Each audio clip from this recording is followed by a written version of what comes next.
So, I spend a lot of time criticizing other people's work.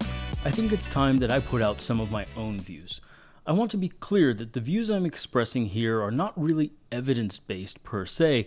I have amalgamated my reading, my study of the available literature, and I've included in these, or in this presentation, my opinions, intuitions, and perspectives on the topic of nutrition. This is my take on a hierarchy or pyramid of nutrition. Those are popular. The most important things are at the bottom.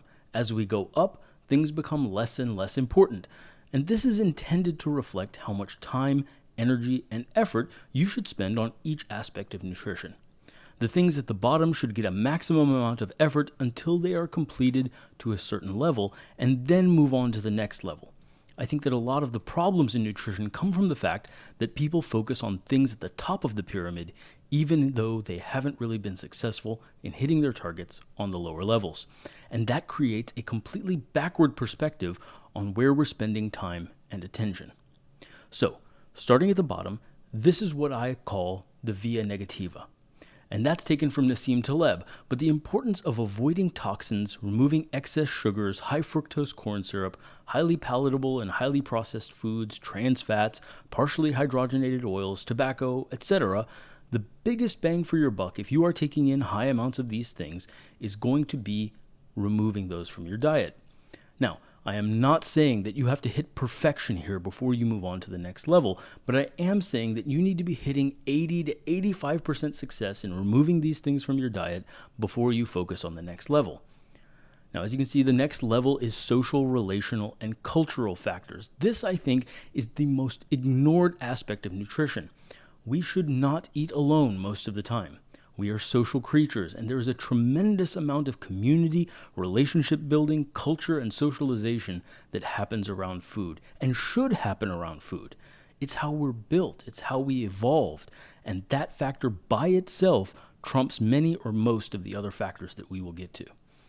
If you find yourself saying, well, I only eat, food that's been cooked in avocado oil, so I can't go out to eat with my friends, then you've got things backwards. You have put the cart before the horse. One of the primary drivers of mortality is loneliness, and we have a loneliness epidemic in this country. And part of that is that even in people that are health-focused, they make the mistake of focusing on the wrong things. Getting the social context, the relational context, and the cultural factors right is absolutely key to having a long-term, sustainable, and healthy nutritional intake. I think that that's another thing that's going to become more and more obvious as we go forward. It is not about finding the optimum diet, so much as it's about finding a healthy nutritional plan that you can sustain for the rest of your life. And that is also why some of these factors, I think, get out of order. As people focus on things that they're hoping will give them a quick bang for their buck, they'll lose weight quickly, or they'll fix a problem they're suffering from, a pain or a inflammation that they're suffering from, with a quick fix by changing their diet. But they change their diet in such a way that they could not possibly maintain it for their lifetime. We see that in people that take on extreme diets like carnivore or vegan. The recidivism rate on those types of diets is exceedingly high. And part of that is that those types of diets inevitably limit your socialization, unless you are connected to a community of others who are likewise eating the same. I will make one commentary, is that if you have religious or ethical restrictions on what you eat, like ethics-based vegans, or like Muslims and Jews don't eat pork, or Hindus don't eat beef, then what you are doing there is you are prioritizing your belonging to the community of your religion over the social impact on eating at other friends' houses, or eating certain foods if a friend is excited about it at a restaurant. And that's a perfectly valid choice, but it is a social choice that directly impacts your longevity and the sustainability of your nutritional plan. Next is macros, calories, and protein. I also include in this accountability and tracking because macros can be very difficult to track. The FDA allows 20% error from manufacturers, and they take advantage of that. So if a protein bar says it has 100 calories, well, it could be anywhere from 80 to 120 calories. So double checking the effectiveness of hitting your calorie target with a DEXA scan every so often with tracking your weight every so often and using calorie counting apps, those can be incredibly useful for making sure that you do not deceive yourself, and we are all susceptible to self-deception. Maintaining a diet can be very difficult. Hitting targets can be very difficult. Making changes in your life at such a basic level as food can be incredibly difficult, and in those difficult circumstances, we are all subject to self-deception. When I get stressed, I tend to overeat, but then I tell myself the story, well, maybe it wasn't that much, maybe I just overate a little bit, and I end up fooling myself if I don't check regularly. In the macros, the two primary factors are the total calorie count and your protein intake. By far and away, those are the two most important. So if you are hitting your target calories and you're hitting your protein targets, the rest is far less important. For fat and carb intake, if you are optimally healthy, is not going to be that important because you can get energy from both.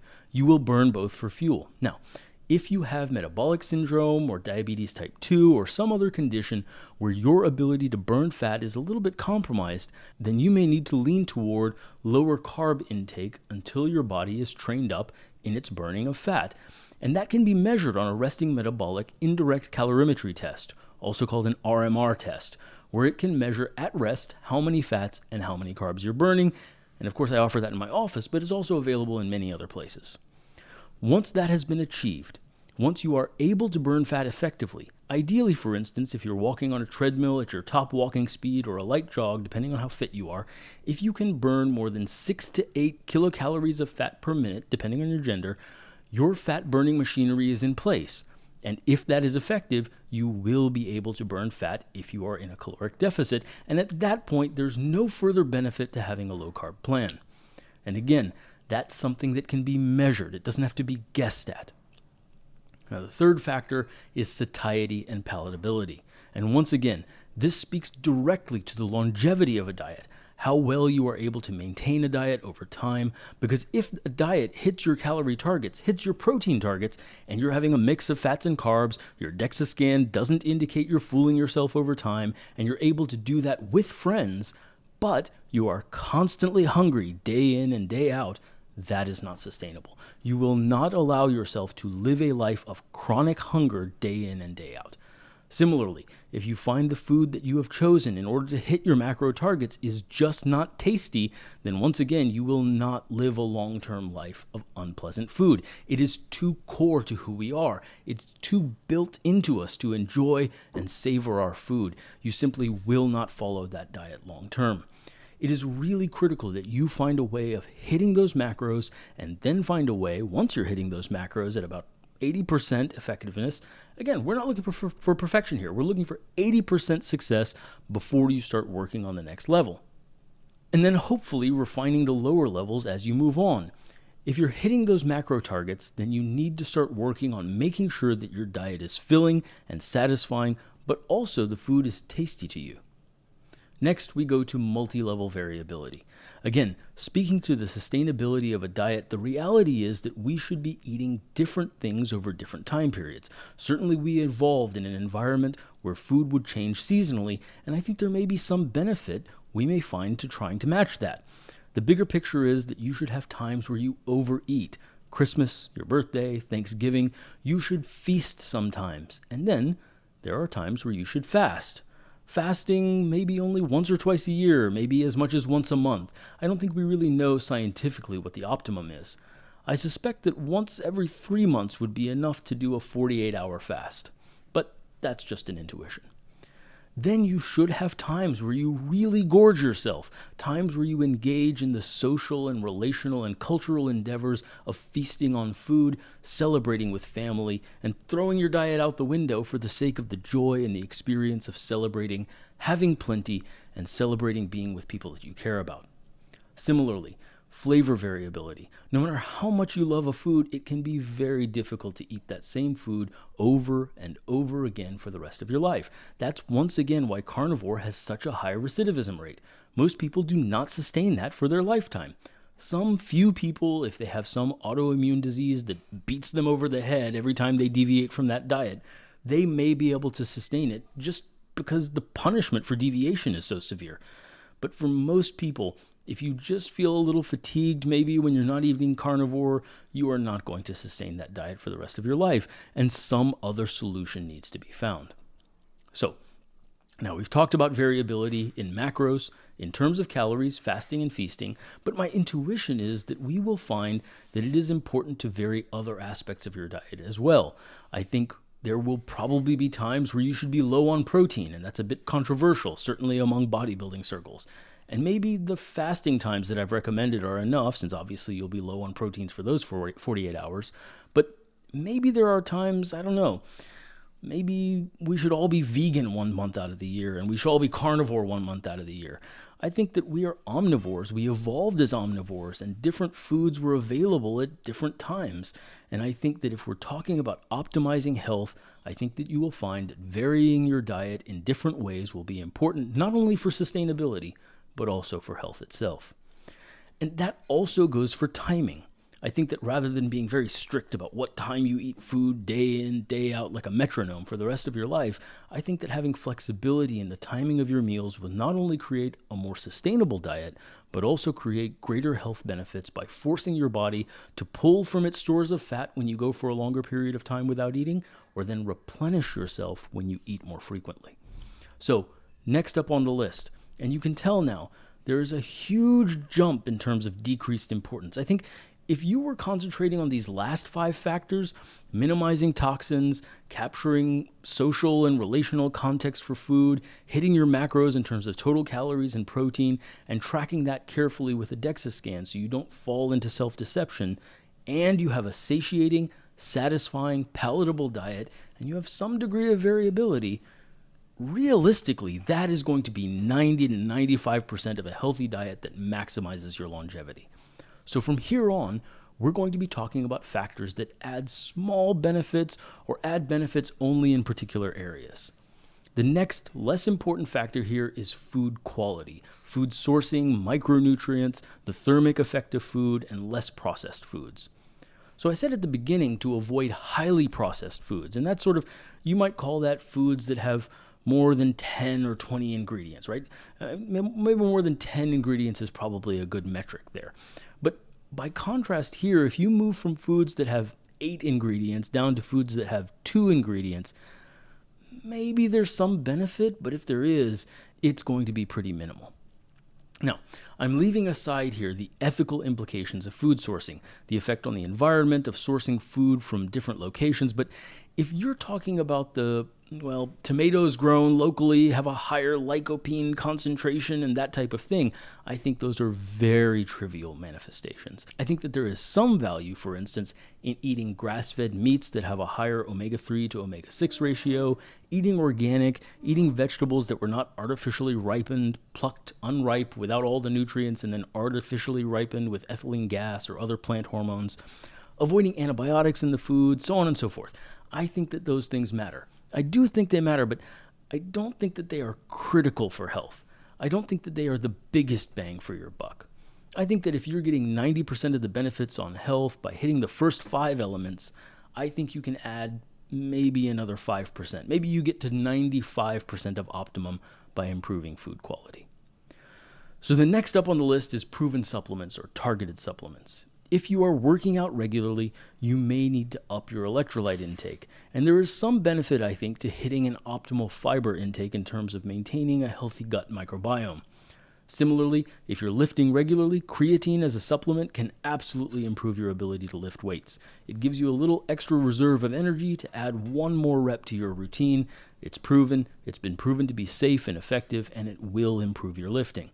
Similarly for caffeine, it improves your cardiovascular performance, improves your VO2 max. There is some slim epidemiological evidence that coffee may reduce mortality, or coffee and tea may reduce mortality, but that specific effect is unproven compared to its effect on VO2 max. Chromium and cinnamon have been shown to increase insulin sensitivity and improve sugar processing. And if that is something you struggle with, metabolic syndrome or type 2 diabetes, then taking those supplements can help with those things. But once again, we are in an area of diminishing returns. If you are already doing these bottom 6 things that we've already talked about at an 80% or above success rate for each of them, then adding on one of these supplements may add another percent of improvement or benefit. Next, we have possible or small effect supplements. So taking an omega-3 supplement, a vitamin D supplement, taking a magnesium supplement, these are things that have some shreds of evidence here and there. Certainly, if you're markedly deficient, there may be value. You could get labs done to see where your vitamin D level is or where your omega levels are and supplement if you're running low.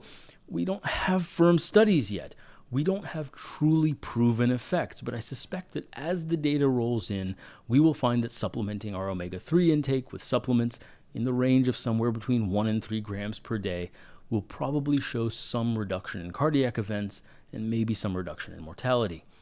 Vitamin D, on the other hand, is getting a little shaky as we look deeper. I have historically been pretty strongly in favor of supplementing with vitamin D as long as your levels in your bloodstream are less than 40, trying to get that level up above 40. But the value of supplementation does not seem to be as advantageous as getting your vitamin D naturally. So there is an epidemiological correlation, once again, a relationship, and you can see my other videos on how relationships or correlations do not always mean that supplementation works. Specifically, you can see that if you watch to the end of my homocysteine video. But vitamin D seems to be playing out the same way, is that low vitamin D levels are associated, are correlated with poor health outcomes, but supplementing vitamin D does not seem to have as powerful an effect on reducing that as we might hope. Magnesium is another one. There is decent evidence that most of the population is not getting enough magnesium, not even getting the RDA of magnesium. And there are questions as to whether that's related to migraines or asthma or sleep difficulty, so on and so forth. And if you want to take a supplement, it's a very safe supplement. It can cause some diarrhea if you take too much, and magnesium glycinate is probably a better form, or magnesium aspartate, specifically if you want to address sleep.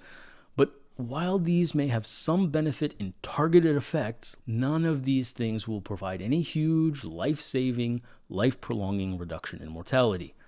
So, moving further into the realm of unimportant things, food intake timing. Multiple recent studies have shown that if you match calories and protein intake, the timing of how and when you take in those calories and protein does not seem to matter. There have been all kinds of discussions about intermittent fasting, 16-8, day on, day off, OMAD, all these things. Ultimately, the effect of all of those things is only if changing the timing of food intake affects your calorie intake. So if by limiting yourself to only eat in a small eating window, like 4 or 6 hours in the evening or in the morning, if that results in you ultimately taking in fewer calories, then that eating window will have an effect. But the effect is from the lower calories. Similarly, if you eat the same number of calories in that eating window, it will not have any effect at all. So food intake timing can be related to total calorie intake and can have some effects that way, but there does not seem to be a measurable benefit otherwise. Now, there is some possibility that our sleep-wake cycle, our hormone cycle through the day, is somehow affected or affects our intake of nutrients. Possibly. But I think that effect would be incredibly small if it exists at all, and frankly, I doubt that we will ever do studies that are sufficiently powered to actually prove that sort of thing. Now, at the very top of the pyramid here, we move into things that are nearly meaningless. We move into the zone of things where there's a lot of hype, there's a lot of sales, there's a lot of money to be made, and these things are easy. So if you'll notice, moving from the bottom to the top, unfortunately, bang for your buck is things that are simple but hard. And at the top of the pyramid, we have things that are easy and complicated. So I can tell you a complex story about how alkaline foods have this effect on this hormone, on this receptor. I can tell you about how if we do a functional medicine test for which gene you have and how many B vitamins you need, I can say all kinds of complicated cellular things and then sell you a supplement. And taking a supplement once a day is pretty easy. You just set an alarm, take your pill, move on. But unfortunately, the things that are complicated and easy appeal to our storytelling mentality and they appeal to our convenience mentality, but they do not have much effect. Either they are known to be harmful or they have never been shown to be effective in any placebo-controlled randomized trial of mortality or of actual health outcomes. Not markers of outcomes, not saying, well, oh, this person's blood work changed in this way. And once again, I refer to my homocysteine video if you want to talk about why using blood markers may not be effective rather than actual health outcomes. But in this category, I include everything from vitamins, especially multivitamins, which have never been shown to be beneficial, and in fact, several trials have shown them to be harmful. Probiotics, again, your microbiome will change in response to the food you eat. So if you're eating high quality foods, if you're eating a good blend of macros, you're getting your fiber for prebiotics, then supplementing with probiotics will have a transient effect at best. Now, a bit of an exception if you were just out of taking an antibiotic course, but as a general nutritional supplement, probiotics once again fall into the unproven category. Same for superfoods and antioxidants. These are meaningless terms that are literally marketing speak that sound good but have never been shown to do anything. Herbs, micronutrients, genotype-based eating, alkaline foods, blood type-based eating, all of these are, again, engaging you with the storytelling. I can tell you a fancy, complicated story about how your DNA is this and you evolved from this culture and these people and they ate these things and so you should eat those things. But it's all unproven horseshit, basically. Same for Ayurveda, traditional Chinese medicine, and functional medicine, as I've covered already. So this is my overview of nutrition. This is my mental model for nutrition. Number 1, avoid toxins. Number 2, don't compromise your relationships and your socialization for the sake of following a nutritional plan too strictly. Number 3, get enough calories, or don't take in too many calories, depending on what your goals are. Get enough protein to maintain muscle mass and make sure that you track your muscle mass and your fat content so you don't deceive yourself.